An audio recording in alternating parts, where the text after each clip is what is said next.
Hello there guys, welcome to another video, and I think you know what is gonna be going on today. I hope you you liked my previous videos, and if you did, you can look at this one. This one is a tutorial on how to make the Eye of Cthulhu. So I'm gonna be showing you the basics. Let me just give you a quick showcase before we actually start. So you basically just sit here and you shoot arrows at them by just clicking anywhere you want to, except for the arrow keys. You can also adjust the size. I made it to like very big, but you can also just make this on keyboard and mouse. Just change it. I might even show at the end how you can make it if you have a keyboard and mouse and don't want to use touch the entire time. Okay, now is phase 2.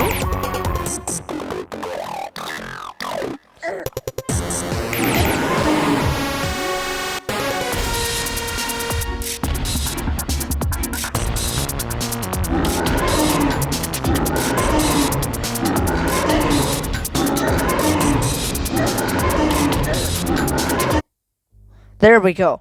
We won actually. But you have to see like another clip where I tried to kill him. But yeah. So I'm just gonna be showing you how you can do this. Just make it real quick. We just have this you win screen. First we're gonna get to the actual basics. We're gonna do the arrow keys and the floor. So first we're gonna need right. When the green flag is clicked, set the ghost effect to 25 so it's slightly transparent, but not too much. You can also adjust this, and I just set the size to 200 because I did not like the size. Then you can also adjust this, this right here. And then it forever goes to the front layer, so it never goes behind the thingy. Then if it's touching the mouse pointer and the mouse is down, then broadcast right. Then the same here, except for it broadcasts left and the position is changed. And the same right here, just the position is changed and the broadcast is jump. Then we're gonna have the floor. I downloaded it off the internet, easy peasy. There we go. Go to the back layer and go to 0, 0. So it basically just exists. It does nothing. Then we're actually gonna get to the player, and then we're gonna get to the Eye of Cthulhu. We have the player right here. We have a lot of work to do, actually. This is not half as much, because look at how many variables. That's a lot. That's a lot of variables. I know once we get to Moonlord, we're actually gonna need, I think, a ton more, and I might make Skeletron soon. So I'm gonna try to upload more, okay? And I think I might cancel the thingy. Yeah, I canceled the thingy where I have to upload 3 times a week because it's kind of just too freaking. I'm just kind of bad at scheduling. I'm just kind of bad, general. Okay. So we're just gonna first do the movement. When I receive jump, if touching floor, you're gonna have to create a new variable that's called y velocity player.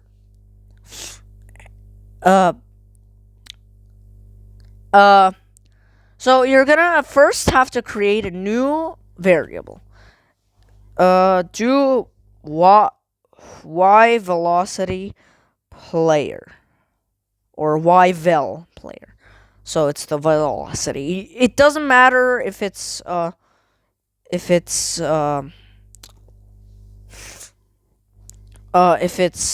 this sprite only, or if it's for all sprites, I think. But you should better do just like I did. I did for all sprites. So yeah. When I receive jump, if touching floor, change y by 2. I'll show you why that's relevant later. and set Y velocity to 15. Then we're gonna do, when the green flag is clicked, set rotation style to left, right, and change Y by Y velocity player. So it basically just moves up 15 steps. And this is gonna be relevant for later. So yeah, we're gonna do that later. When I receive left, point in direction -90. That's why this is relevant, or else you'll be upside down. And move 10 steps. And then the same exact thing, except for when I receive right and 90 degrees. Rotate. Wait, point in direction 90. Okay, sorry. I'm kind of sleepy now. Okay. So you're gonna have to make a new block for this. Just say fix overlap. I already have this, so it will give me an error. Wait, it didn't. Okay, I thought it would, but okay, that's kind of weird. There we go. We have this fix overlap. To find fix overlap, you just put repeat until not touching floor, change Y by 1, and then change Y by -1, so you keep touching the floor so this doesn't break. And that's why this is relevant, or else you'll just sit there and you won't jump. So yeah, that's kind of a problem. There we go. Then we're gonna actually do this first, before the other code. I just set the size to 70 because the player was kind of as big as the Eye of Cthulhu. Okay, maybe not as big, but it was too big. So the player was way too big. Yeah, that's why I did that. There we go. So set let's just make 2 more variables. HP. It gives me an error because HP already exists. And HP I, and that does not exist.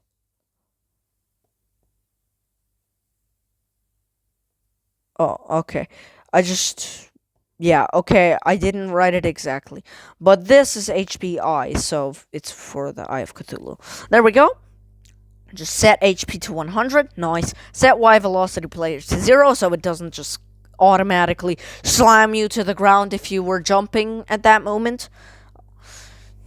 Okay, so you just fall, just normal. Okay, gravity, just normal gravity. If not touching floor, change Y velocity player by -1, and if touching floor, then it sets the Y velocity player to 0, and it fixes the overlap. So you can put this in an if else. I just wasn't thinking correctly. If not touching floor, then change Y velocity by -1, else set Y velocity player to 0 and run fix overlap. It's just the same thing, but this one uses more blocks. This type I did. Okay, there we go. We're just gonna create a new sprite called Eye of Cthulhu, and it's gonna need these 6 costumes. You can also make it without an animation, but I find it's kind of lame. I find it kind of lame if you do that. And if you don't want to do animation, you have to have at least one of these and one of these. Okay, one with the mouth, so phase 2, and one with the normal eye. Okay, so let's just get to the player. When the green flag is clicked, set pitch effect to 0. I just did that because I did not want it to be kind of strange. So forever, if touching Eye of Cthulhu, then set pitch effect to random from -10 to 10. So what this does, let me just explain it after I explain the code. Start sound hit, change HP by -1, -5. Okay, so what this does, it sets the pitch to like random, Let's just do this.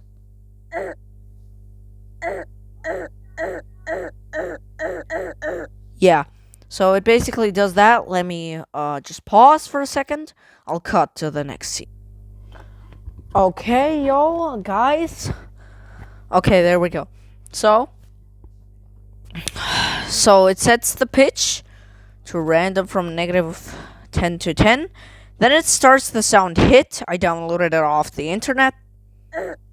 Yeah, that's it. And then it changes your HP by -5. And then it waits 1 second. So, yeah. Look. Let's just... Come here. Hear that? Heard that? Yeah, that's basically it. Yeah. I think we're done with all the code right here. Yes. We're done. So we have the Eye of Cthulhu now. So I'm just gonna do, when the green flag is clicked, start sound roar. Then you're gonna have to create a ton of variables. 1, infinity. 2, morphing. 3, touching keys. 4, velocity I.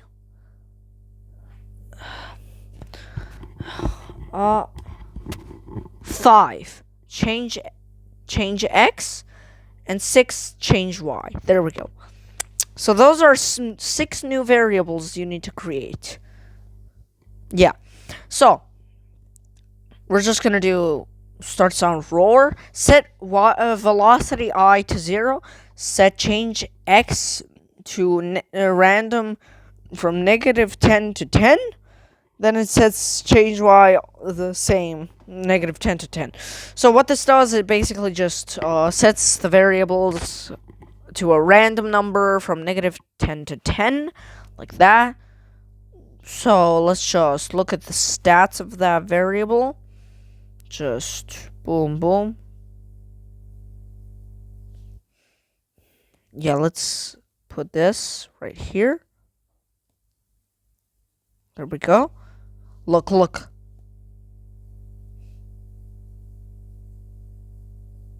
It's always random, so it's never really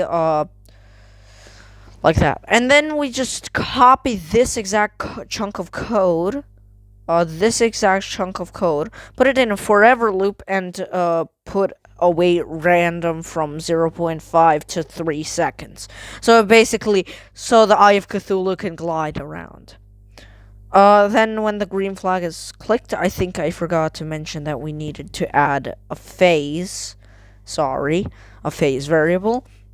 When the green flag is clicked, set phase to 1. I had to set it to 150 because the Eye of Cthulhu was kind of small.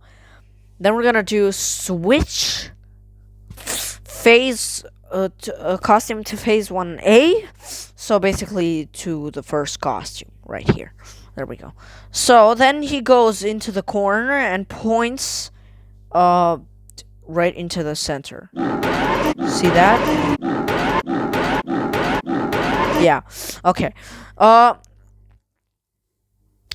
Forever. If the phase is 1, then wait, if the phase is 1 and if morphing is false, then it switches to costume phase 1A, then the same here except for phase 1B, and then the same here except for phase 1C. That's basically it, and it waits 0.1 seconds, obviously. Then it has the same exact thing except for if phase 2 and morphing is false, switch costume to phase 2A, wait 0.1 seconds, blah blah blah, yada yada yada. Yeah. And if morphing is false. So yeah. And then when the green flag is clicked, forever wait random from 0.5 to 7 seconds. And then it repeats randomly from 2 to 6 times. Wait, 1.5 seconds. Let's just, yeah, 1.5 seconds. Then it starts the sound roar. And then it sets the velocity I to 20. Then we're actually gonna do. Let's just find the chunk of code that sets morphing to false. Yeah, right here. So when the morphing is set the morphing. When the green flag is clicked, set morphing to false. Set HPI to not HPI like HPI like the letters, but HPI. Understand? I. Look. Okay, you know. Forever in a forever loop. If HPI is greater than 101, broadcast enter phase 2 and wait infinity seconds. So, yeah, we need to also find the chunk of code where it sets infinity to infinity. Nope, it's inside of the Eye of Cthulhu. Where is it? I think it might be right. Okay, when I receive interface 2, repeat 22 times, set change x to 0, set change y to 0, and set velocity I to 0. So that's what it does, basically. So it just so the Eye of Cthulhu doesn't move while he's morphing. And when he receives interface 2, then he sets morphing to true. Then he repeats twice this thing. Repeat 2 times. Turn 5 degrees to the right. The same again. Then we do repeat 5 times. Turn 15 degrees to the right. And repeat 2 times. Turn 30 degrees to the right. Then it switches the costume to phase 2C. And then it sets the phase to 2. Then it does the same exact thing in the repeat 2 times loop, except for the repeat 2 times loop itself. Repeat 2 times, turn 30 degrees, but it's reversed. It's reversed, basically. So it seems like it accelerates and then it deaccelerates. Understand? Yeah. Repeat 2 times, turn 30 degrees. Repeat 5 times, turn 15 degrees. Repeat 5 times. Turn 5 degrees, and the same exact thing again. So the only thing that has changed is that it is reversed, and the repeat 2 times, the first 2 are now repeat 5 times. So that's basically it, and then set morphing to false. So the Eye of Cthulhu can move. And if morphing is false, it points towards the player, moves velocity I steps, and if velocity I is greater than 0, then it changes the velocity I variable by -1. So yeah, it basically makes him slower. So it seems like he's dashing. If he's touching the edge, then he waits 0.1 seconds and repeats 10 times. He points towards the player and moves 10 steps so he doesn't just wander off the screen. Okay? Understood. Great. So, let's just do if touching floor, set brightness effect to -40, and else set brightness to 0. There we go. So, I don't know where the morphing false thingy is. Let's just see where it could be.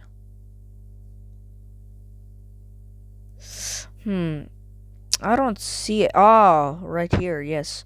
Sorry. I kind of forgot. I kind of forgot about that one. Okay, there we go. So we found that. I think we might be done. No. First, we're gonna have to do a lot of more things, like the arrow, hitbox of the keys, and the winning lose screen. So okay, this is gonna we're gonna do the win and lose screens first.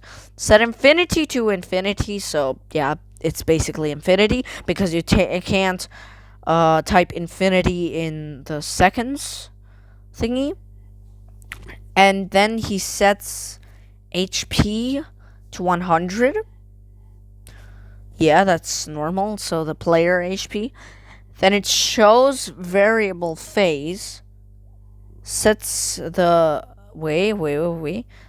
sets the HPI to 200. Shows variable phase. Shows the variable HP and shows the variable HPI. And yeah, so it basically sets these first three to something, to a specific value, and then it sets these things, then it just shows those things. Then it hides the costume itself. Then forever, if the HPI thingy is smaller than 1, so if 1 is greater than HPI, then it switches to the costume win, hides the variables, the 3 variables that are shown right here in the corner. You see that? Yes. Then he shows, and then it stops all. Then the opposite thing.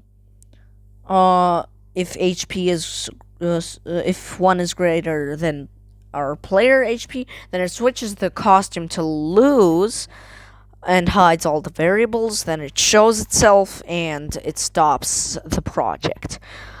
Two more things we need to do actually. So first we're gonna look at the keys. It doesn't have much. This is it. So this is the sprite. This is the sprite. Yeah. Let's just group them. So yeah. Then you would just snap it right into the center. Have be almost as big, just almost as big as the arrows, but a little bigger. So yeah, you don't be confused. We also set the size to 160 instead of 200 because that's kind of too big, the 200. Okay, so when the green flag is clicked, sets ghost effect to 100. It doesn't hide, or else it'll break the entire thing. And then you'll always constantly be shooting arrows. So, then it sets the size to 160. Then it always goes to this exact position, and that can be adjusted. Then we're just gonna do if not touching mouse pointer. Then it sets touching keys to false, and else it sets touching keys to true. Then the final thing is the actual arrows you shoot itself. Okay, so when the green flag is clicked, it sets the size to 70 and it hides. So yeah, it's a little too big. It's almost as big as the head of the player. That's why I did that. Let's just rename this to arrow because it's kind of weird if we have a ton of numbers. It's because I downloaded it off the internet and it just shows how big the grid is. There we go. I think, I'm not too sure. You experts of Scratch, you can tell me whatever you want. Hate on me in the comments if you wanna hate on me. I dare you. You clicked on this video, so yeah, deal with it. There we go. Sorry that this is taking so long, like 24 minutes already, or 25. So we've got if the mouse down and touching keys is false, then it creates a clone of itself and it waits 0.15 seconds. So it basically, once you tap, then it just creates more clones. There we go. So it has kind of a gap, but until it creates another one. So then the final chunk of code is finally here. The clone part for the arrow. When I start as a clone, go to player, point towards mouse pointer, show, repeat until touching edge, move 10 wait. When I start as a clone, it goes to the player, point towards the mouse pointer, and shows. So it basically just goes to the player and looks at the mouse so it can move there. Then it's going to repeat until it's touching the edge. It just moves 10 steps. And if it's touching the Eye of Cthulhu, it changes the HPI by -1 and it deletes the clone. So if we take this out, repeat until touching edge, move 10 steps and delete the clone, but then the arrow wouldn't do much. So yeah, we put that in there. I hope you guys enjoyed the video. You can like, you can subscribe, you don't have to, but you will really, really warm my heart if you do. I like all of you guys that watch my videos. I appreciate you all, and I'll see ya in the next one. Peace out.